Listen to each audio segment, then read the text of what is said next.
beyond crazy, bro. You know, and I'm just thinking like, and it's almost like you're in a fog, right? Because of everything that just done happened.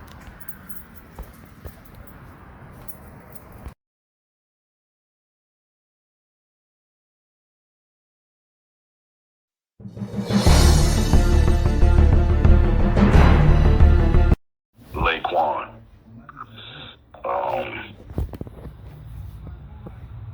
I don't know where to start, but I guess I'll give you a LOVEL Keyshawn McMillan, aka LAYQUAN, was born March 8th, 1978, and right from the start, we knew something was about him.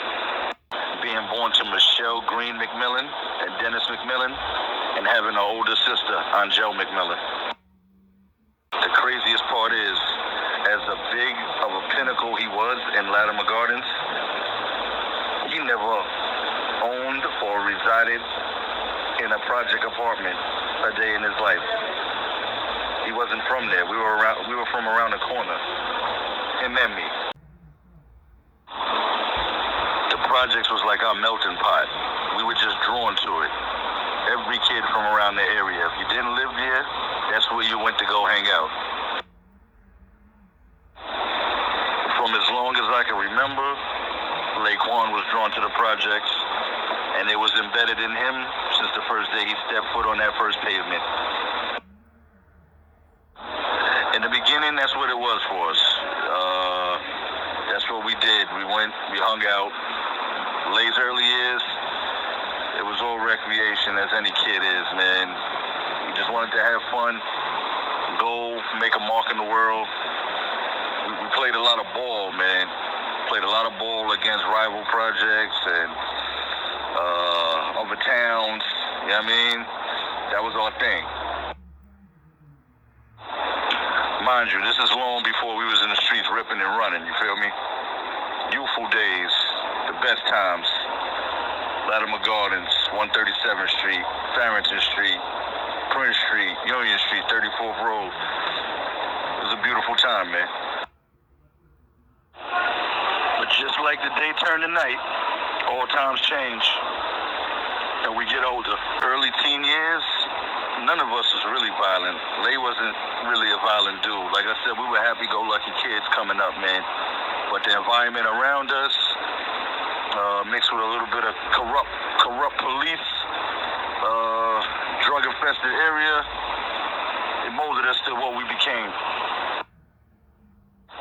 There's a saying that you become your environment, and I truly believe that. Coming up now and being the age that I am and all that we've been through, I believe that's what happened to us. We all were molded into what we would become and what we became.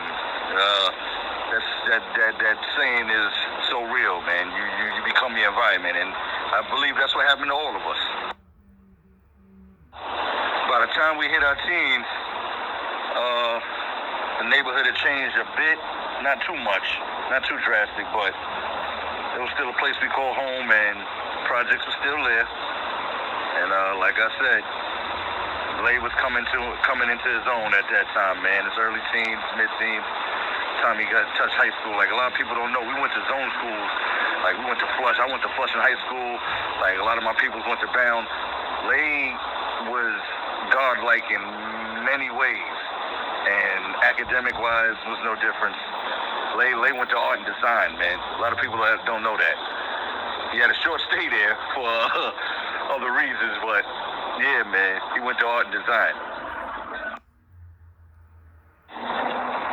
And unbeknownst to many, he was LOVEL when he walked into art and design and walked out LAYQUAN. That's where he got that name. He met guard bodies in that school in art and design, a few guard bodies. And they start giving him lessons and teaching him about righteousness and, that's the name he chose. And I remember it like clockwork because it took so long for people to start calling him that. He would ignore them when they would call him. They would call him by his real name, and he wouldn't say anything to them until they called him and acknowledged him as LOVEL. Acknowledged him as LAYQUAN. that was just him, man. That was just him. Funny motherfucker. Speak on things like I said, we all came into our own at the same time, and it has to be spoke about as far as Lay was like a piece that everybody was drawn to. Like, he was like the middle of everything. Like, you get what I'm saying? At one point in time, there was nothing like it. You feel what I'm saying? When I say like it, not him, just the aura he bring. You get what I'm saying? There was love, and at times there was war, but we all had love, and that's the times we came together the most, I think, when we went to war. And we had some wars against other boroughs, other PJs, and big up to other PJs from Flushing, because Flushing is like a place where people sleep on, where, oh, that's where the Chinese people live. Yeah, they out here, but walk down that block and turn that corner, and you'll find what you're looking for if you're looking for that. If you know what I'm talking about. I mean, you want the king. You ask for the kings is here now, and that was us. I mean, it was a time where you couldn't walk through our little 4 buildings, and yes, I said it, 4 buildings. We was only 4 buildings strong. We took up a whole New York City block, 4 buildings. I call it Paradise Eye. I got that from my older sibling. You know what I'm saying? I tend to call where we from Paradise Eye because the way it's built. But that's just me. But either way, not getting off topic. Like I said, man, things got wild, and things were wild everywhere at a certain point in time, like the 9-6, 9-5, 9-6 era. You know what I mean? Everything was jumping. Hip hop was at its greatest. And we was kids living the moment, man. And we got into some things.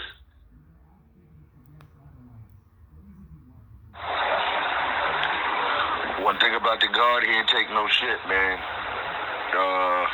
That's basically how he was. He didn't take no shit. He played no games at all when it came down to business. And over the years, he got very business savvy. He was thrown out of art and design because he got into a fight with one of his teachers. And you know how the rest go. The boys in blue came and non-politely escorted him out the building. And that was the end of his career at art design.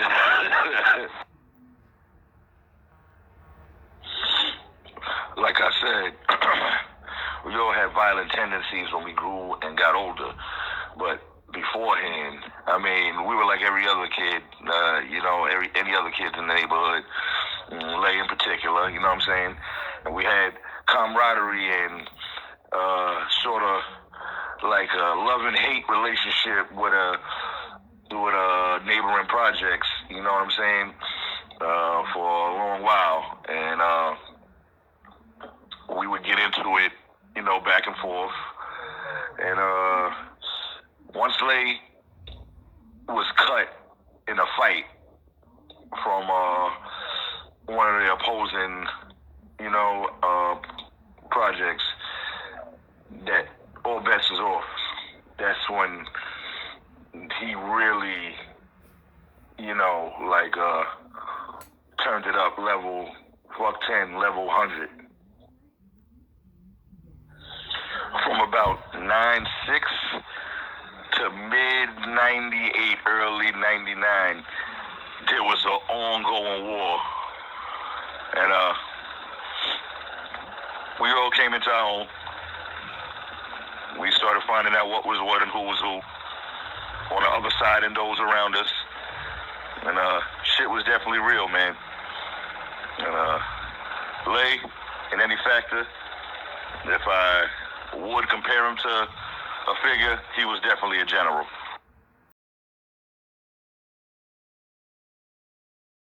G was good, family. G was good, OG was good, family.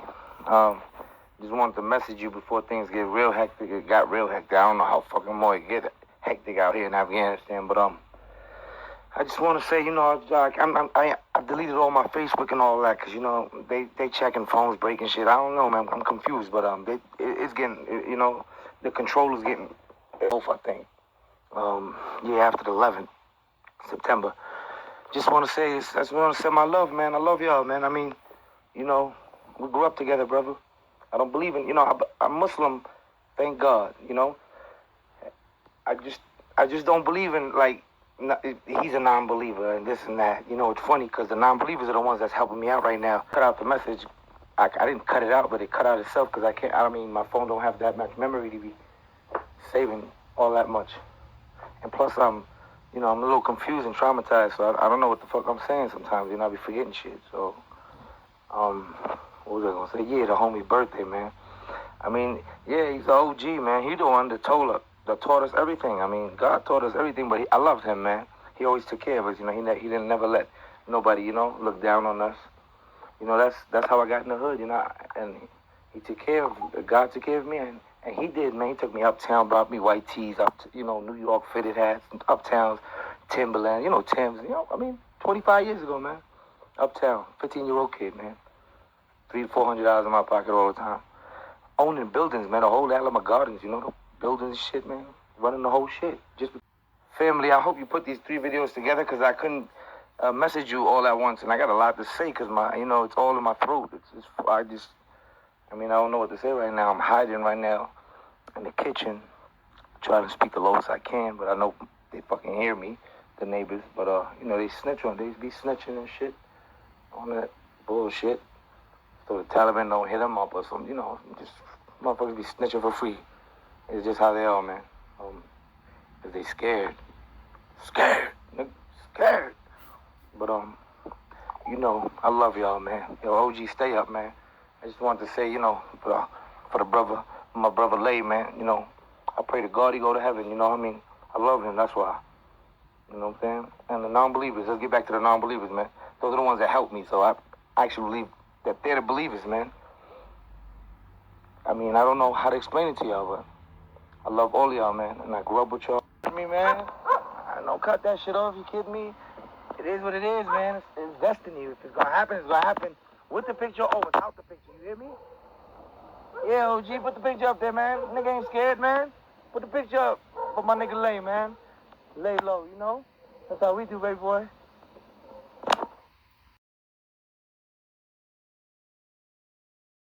With Lay. Like I did grow up with Lay. Yeah, tell him about Lay. I did grow up with Lay. We in there. Tell us the beginning. You know how it was.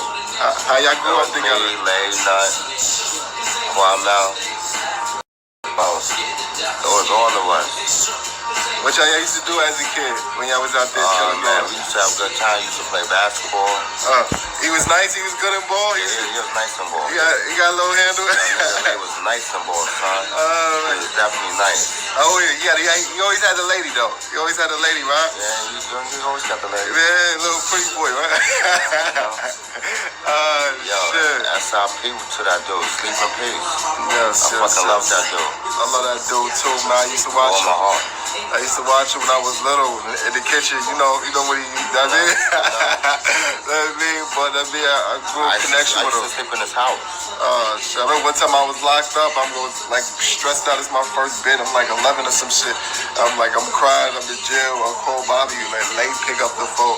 He's like, yo, come on, bro. You got this. You good. Let me lift yourself up. I mean, you can make it through this minute. Just a little while. I know this shit gonna be hard, but you gonna make it. That means always still with me. That means rest in peace to Lay, man. No, sleep in peace. Yes. That shit hurt me. I know you wasn't able to be there for the funeral. I know that shit must have been hurt, man. That shit hurt me. I remember I came home and heard the story. They was like telling me you was out there crying. They had a little memorial outside, huh? Yeah, they have memorials every year. Yeah, man. I heard. You know, every year everybody come through. Yeah, man.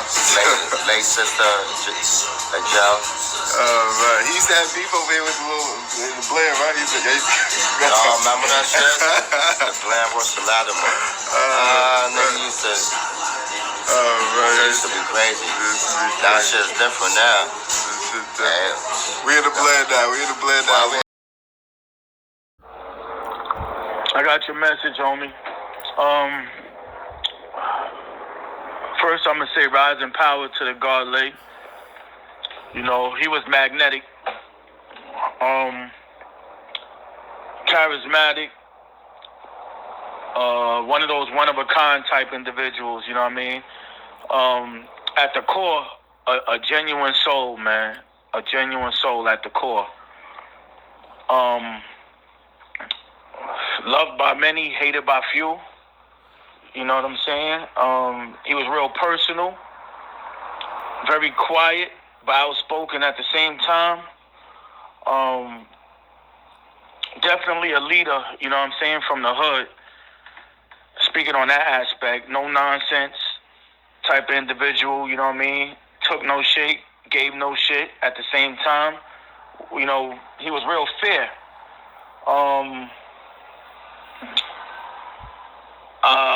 I don't think he you know what I mean, he lived to his fullest capacity. I think he had much more to do.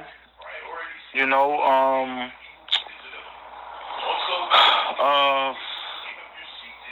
let me see. You hear this is going on in the background with me. You can edit that how you feel.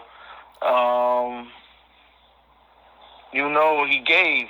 He was a giver. He was definitely, like I said, he was a genuine dude. He was very generous. You know what I'm saying? Very generous, man. Very generous. If he loved you, he loved you fully. Impressionable. Gave a lot of guidance and set a lot of examples for a lot of people, you know what I'm saying? Family and friends as well. You know, till this day, people mourn him and people give their condolences and, you know, yearly show their respect. And that shows you how much of an impact, you know what I mean, he gave to this world and to the people that was in his immediate circumference, you feel? No, but I ain't gonna, you know, dwell too much and, you know, go into it in detail. Overall, you know, rise in power to Lay, you know what I'm saying? And he's gonna be missed. One. What does Lay mean to me? It means everything to me, bro. Like, I had my uncle in my life for 9 years. During the 9 years, I was my best friend. I was his best friend. I mean, no, I was a fly nigga, get money nigga. From what I understood, from what I know, you heard. And like, that was the best thing I ever know. He was like a father to me. Don't get it twisted. Like, I had my father in my life. I still have my father in my life. I love my father to death. You know, uncle was like a superhero to me. So my uncle, my best friend, you know, anything that you could look up to in a person, that was him to me. That's still to this day, right? I'm 29, about to be 30. That's till today. That's my best, you know, my heart. At the same time, like I said, 9/11 happened. I mean, I bless the dead and all that, and the people, you know, my condolences to the people who took their losses. But like, 9/11 to me was the next day, 9/12.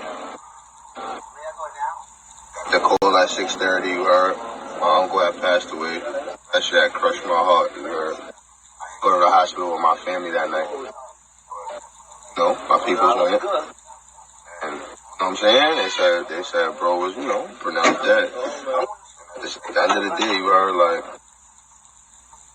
I don't know what 11 did to a lot of people. For the simple fact of today, I'm still going through what I went